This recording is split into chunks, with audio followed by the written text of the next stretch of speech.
Salut à vous, j'espère que vous allez bien. Je vous souhaite la bienvenue comme ça sur cette nouvelle formation Microsoft Excel. Aujourd'hui, nous allons parler de mise en forme conditionnelle, la deuxième partie.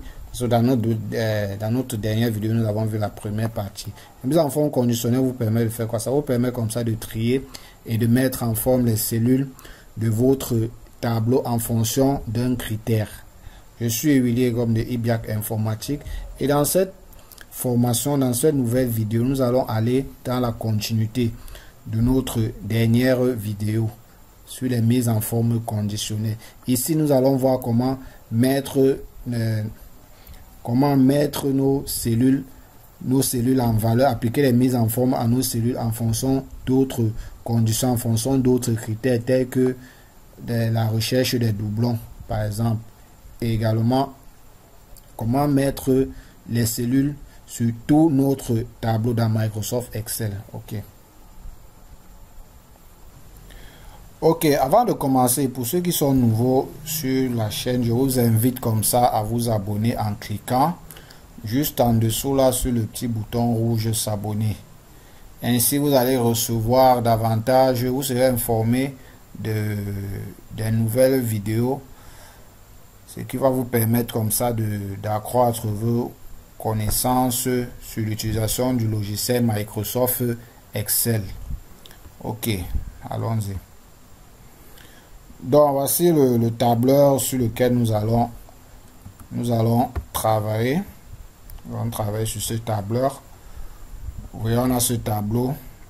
On va appliquer les mises en forme dessus. Comme je l'ai dit dès le départ, la dernière fois, on a vu comment appliquer les mises en forme conditionnelles à nos cellules en ressortant les cellules dont les valeurs sont supérieures ou égales à un certain critère. Ça peut être des montants, ça peut être des dates, ou alors les cellules qui contiennent des noms. Par exemple, en fonction des textes, quoi. Ça peut être un nom, ça peut être, je sais pas trop quoi, un nom par exemple. Cette fois-ci, nous allons voir quoi? Nous allons voir dans un premier temps comment faire ressortir, comment trier les doublons, c'est-à-dire les valeurs qui se répètent dans un tableau ou dans une plage de données. Ok, nous allons voir ça tout de suite. Ok, les valeurs qui se répètent, on va commencer d'abord avec les noms par exemple. On va commencer avec les noms. Je vous ai dit pour insérer une nouvelle règle, vous sélectionnez d'abord la plage de données. Parce que tant que vous ne sélectionnez pas la plage de données, Microsoft Excel ne saura pas où appliquer la règle. Vous venez là sur une nouvelle règle. Vous descendez, appliquer une mise en forme uniquement aux valeurs uniques ou en double. On va prendre les valeurs en double. Il y a deux propositions. Valeurs en double ou valeurs uniques. On va commencer, bon, disons par les valeurs uniques. C'est-à-dire les valeurs qui ne reviennent qu'une seule fois, quoi. On va les mettre en forme. Tant pour moi. On va mettre en jaune, quoi. En jaune. On appuie sur OK. Vous voyez que là, on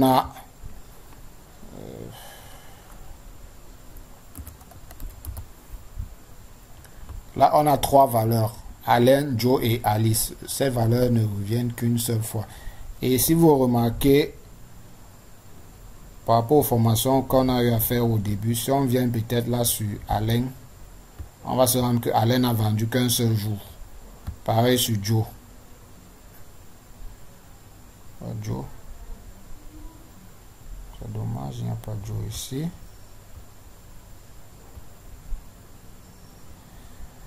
Alain n'a vendu qu'un seul jour. Je ne sais pas pourquoi il n'y a pas de Joe là.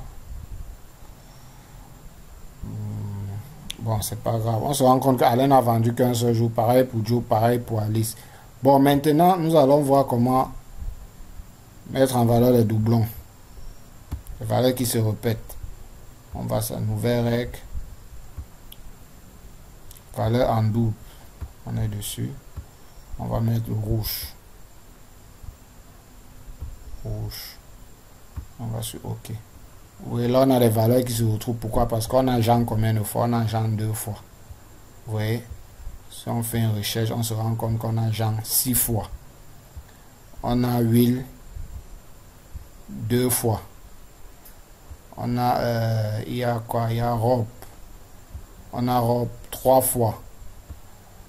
On a encore qui? On a Chris 3 fois. Ainsi de suite. On a LED 3 fois également. Vous voyez un peu. Donc là, c'est en ce qui concerne les doublons. Ok, maintenant dans un second temps, qu'est-ce que nous allons voir? On va voir comment, ce qu'on a vu dès le départ, mais cette fois-ci, comment appliquer les mises en forme sur tout notre tableau. Ça veut dire quoi? Ça veut dire que lorsqu'on recherche par exemple les valeurs qui sont en double, ou bien les valeurs qui sont uniques, au lieu qu'il nous affiche seulement sur cette plage, la plage C, il va plutôt nous afficher sur tout le tableau, c'est-à-dire toute cette ligne-ci. C'est-à-dire toutes ces lignes-ci. Vous voyez un peu. Pareil ici, là, il va nous afficher la valeur sur toute cette ligne. Ok, sans plus tarder, on va dans un premier temps supprimer les règles.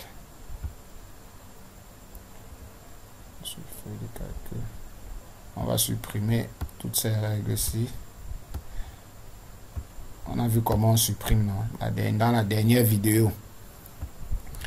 Ok. Pour appliquer la mise en forme conditionnelle sur tout le tableau, on sélectionne d'abord toute notre plage. Ça peut être tout le tableau ou toute la plage quoi. On sélectionne toute notre plage. On vient mise en forme conditionnelle. Nouvelle règle. Maintenant, au lieu d'utiliser on va plutôt utiliser une formule pour déterminer. On va plutôt utiliser une formule pour déterminer dans quelle cellule, pour quelle cellule le format sera appliqué. Ici, on va utiliser quoi? Les formules pour appliquer nos mises en forme conditionnelle. On va utiliser plutôt les formules. Ok, on va commencer par les formules vraiment basiques, c'est-à-dire dans un premier temps les formules de contenant, les formules qui contiennent du texte. J'ai dit pour appliquer une formule, on commence toujours par égal. On recherche. On veut peut-être mettre en avant les formules qui contiennent le nom Jean, par exemple. Les formules qui contiennent le nom Jean. On vient ici, là, on clique. On ne clique pas sur Jean, n'oubliez pas. Bon, ne prenons même pas Jean, prenons plutôt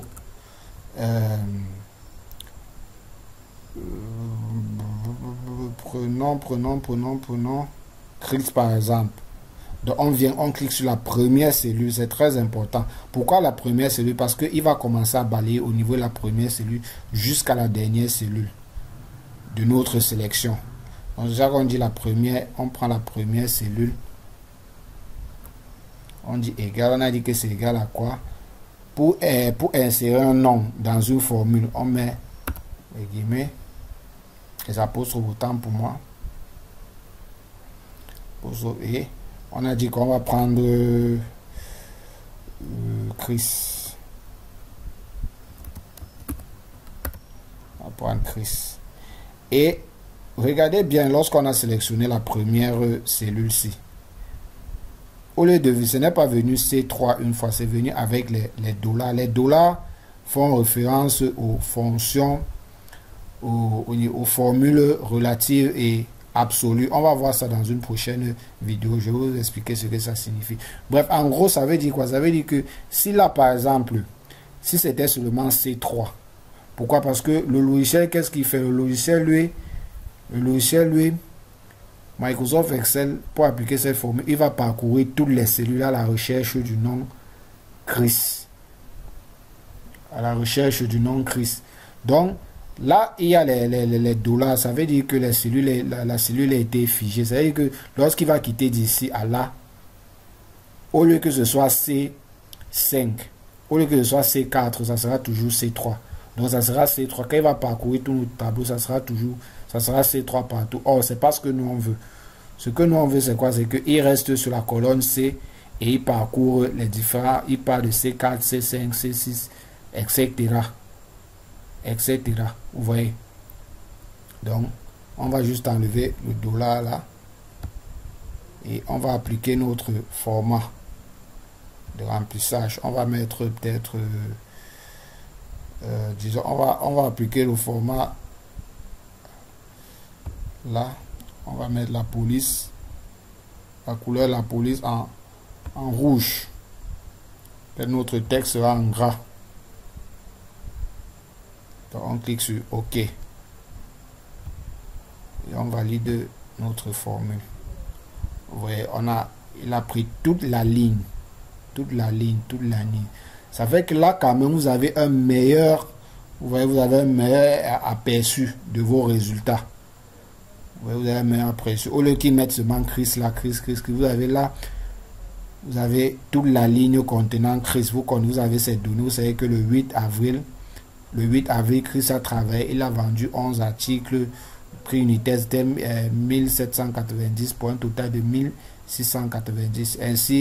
Ainsi de suite. Ok, on va prendre un autre exemple. On va prendre un autre exemple. On va d'abord supprimer cette règle-ci. On va supprimer cette règle. Appliquer. On va prendre un autre exemple sur disons les montants. Sur les montants. On va resélectionner. On va mettre en valeur les montants supérieurs à 30 000, supérieurs ou égal à 30 000. Ouais, on sélectionne tout le tableau. Tant que vous ne sélectionnez pas tout le tableau, ça ne peut pas aller. Sélectionnez tout le tableau, mise en forme conditionnelle, nouvelle règle. On met égal pour appliquer notre formule. On vient, on sélectionne la première cellule. Première cellule. Égal encore. Non, on a dit supérieur plutôt. Supérieur ou égal à 30 000. Là, comme il s'agit des chiffres d'un montant, on ne va pas mettre les guillemets. Les apostrophes autant pour moi. On enlève le dollar devant 3. Devant 3. Et on applique le format supérieur. Ça veut dire que c'est bon. C'est vert. Vert. Oui, là, on a toutes les lignes contenant les montants. Toutes les lignes contenant les montants supérieurs ou égal à 30 000. Vous voyez là, vous n'avez plus besoin de venir regarder le montant. Vous savez directement que non. Si vous cherchez peut-être les dates, vous savez que non. À cette date-ci, on a eu un montant supérieur à 30 000. Pareil ici, pareil. Donc, c'est un peu ça. On va prendre un autre exemple.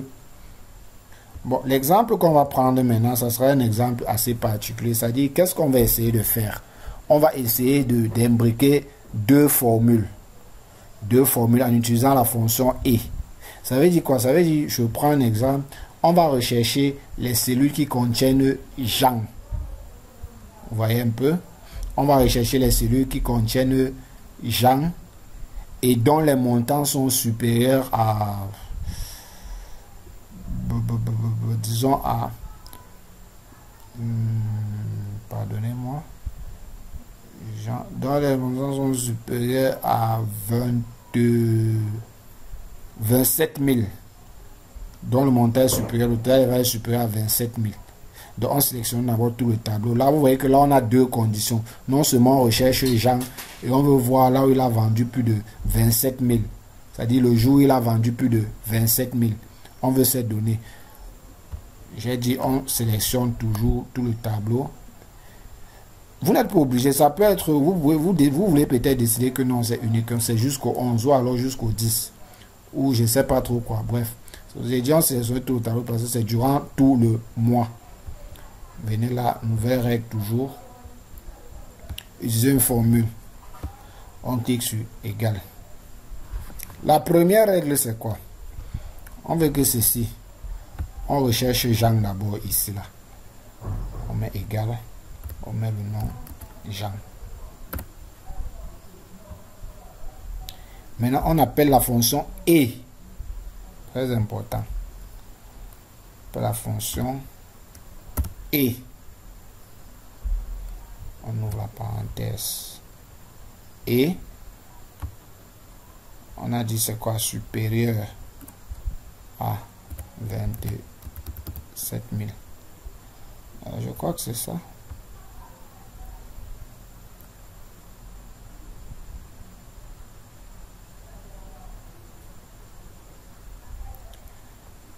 On enlève les dollars. Peut-être je me trompe sur la formule, mais bon. Si c'est le cas, on va revenir dessus. J'ai l'impression que j'ai loupé quelque chose. Mais bon, si c'est le cas, je vais me rattraper. Voilà. C'est bien, c'est bien ce que je me disais. Je vois où j'ai fait l'erreur là. Je vois où j'ai fait l'erreur. On va revenir sur la formule. On va plutôt mettre E ici au départ. Égal E. On ouvre la parenthèse là. Voilà. Vous voyez que là, remarquez très bien, il n'a pas pris tous les gens. Je crois là on a uniquement 4 valeurs. Or, Jean, on se rend compte que Jean a vendu au total combien de jours? Jean a vendu au total 6 jours. Mais là, on n'a que 4 valeurs. Et si vous remarquez ces valeurs, toutes ces valeurs sont supérieures à notre condition. Notre condition, c'était quoi? C'était supérieur à 27 000. Je ne sais pas si vous comprenez un peu. Supérieur à 27 000. Vous voyez, là, on a 28 000, on a 44 000, on a 42 000, on a 30 000. On peut même encore pousser en disant ceci. Quantité supérieure à 10. Donc, quantité supérieure à 10 articles. Qu'est-ce qu'on fait? On vient, on modifie tout simplement la formule. On vient, au lieu d'insérer une nouvelle règle, on vient juste modifier cette règle. On modifie et on ajoute point virgule. Ici c'est la quantité, on a dit quoi? Supérieur à 10.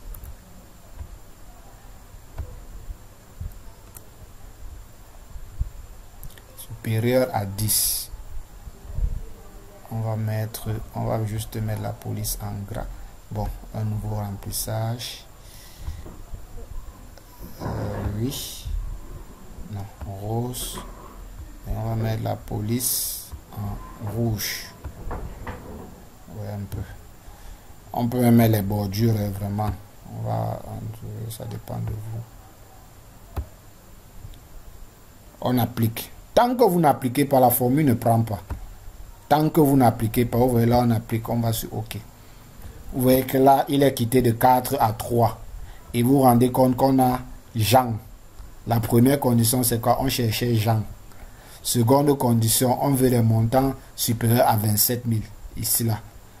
Troisième condition, on veut quantité de nombre d'articles supérieur à 10. On peut mettre une cinquième autant de conditions, mais pour imbriquer les conditions, on utilise quoi? La formule. Si vous remarquez, on a utilisé quelle règle?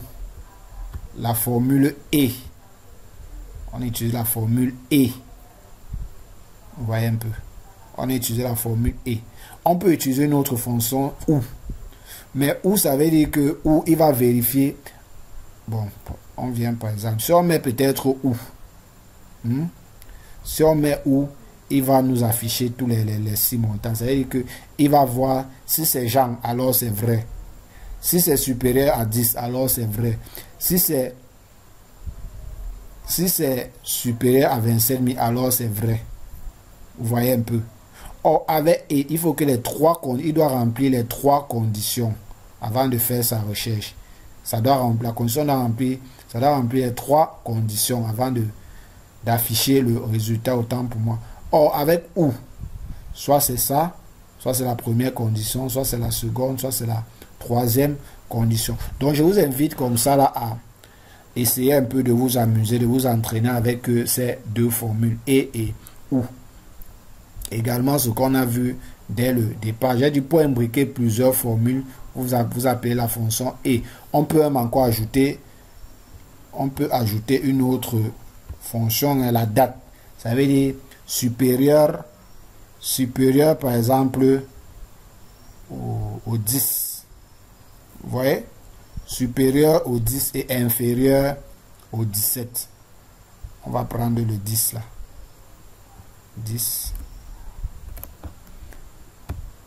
Je préfère mettre les dates sous forme je vais vous expliquer. Mettre les dates sous forme standard, sous forme de nombre. On a dit inférieur au 17. Pourquoi? Parce que si je mets sous forme de date, il ne va pas reconnaître. Je vous ai dit que les dates à la base sont des nombres. Il a dit ça, ça correspond au 43 931, correspond au premier jour,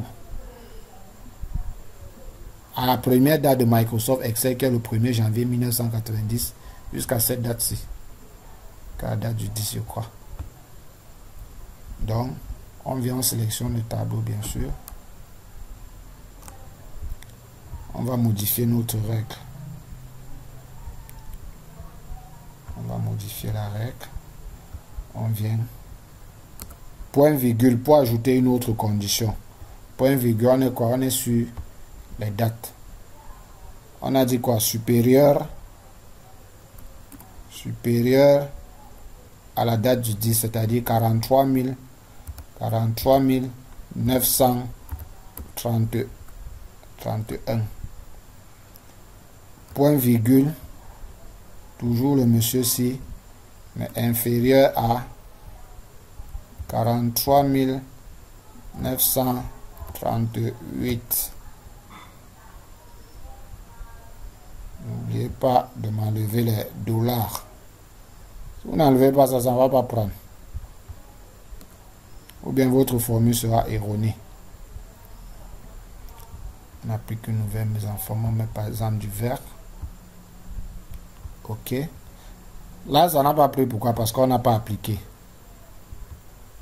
Vous voyez là, quand on applique, il nous donne uniquement 2 tables. Vous voyez que là, on est passé, on a pu mettre jusqu'à 4 conditions. 4 conditions. On a Jean. On veut qu'on cherche Jean. On veut le montant, les ventes de gens supérieurs à 27 000. On veut nombre d'articles supérieur à 10 articles. Et on veut les dates comprises entre le 10 avril et le 17 avril. Voilà. Ok, nous sommes au terme de cette formation. J'espère qu'elle a été très enrichissante pour vous.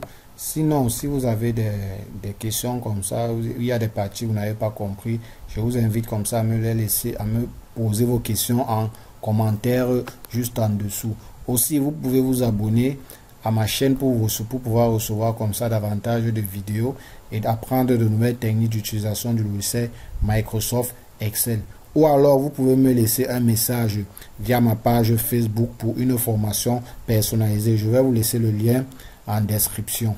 Dans la prochaine vidéo, nous allons voir comment faire les mises en page de notre tableau dans Microsoft Excel. Les mises en page comme ça pour pouvoir imprimer un document dans Microsoft Excel.